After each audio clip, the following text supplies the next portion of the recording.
Beware mo ha sa mga modos sa mga vlogger nga sama ani ho. Kani siya, no?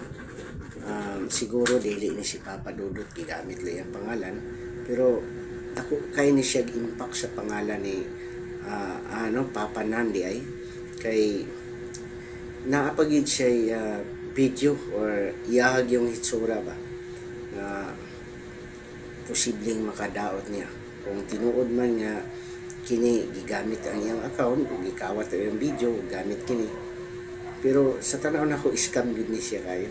So pagbantay mo mga kabayan nga naay mga vlogger o mga content creator nga sama niini, no, nga kunwari manghatag sila kwarta, tinkyaw, or manghatag og mga iPhone, mga nindot nga mga cellphone.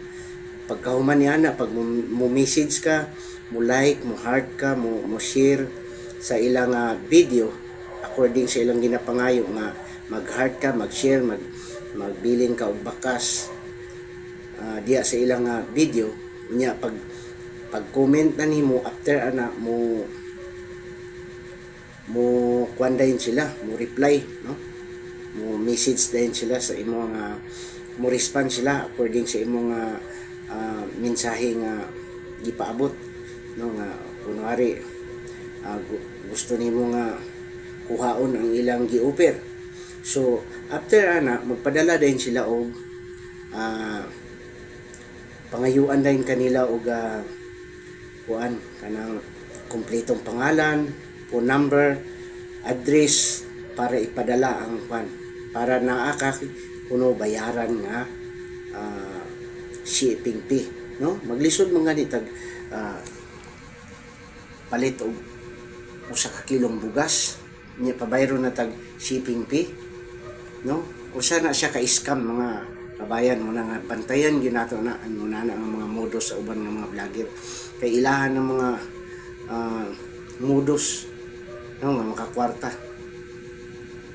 no. Mao na aside lang ato mga vlogger o mga content creator diya nga matinud-anon jud, no, nga dili mga manluloko, pero kini gyud nga nakuha nako aning Papa Nan, nagkagat ko sa iya nga unsa ni sa iyang post, makadismaya jud kayo, no.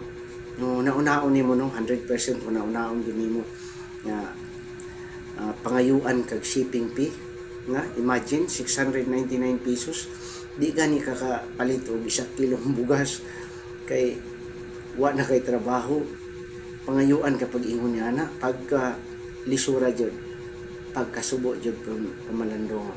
Bantay jud mo mga kabayan nga dili mo ma-scam og sama niini, no.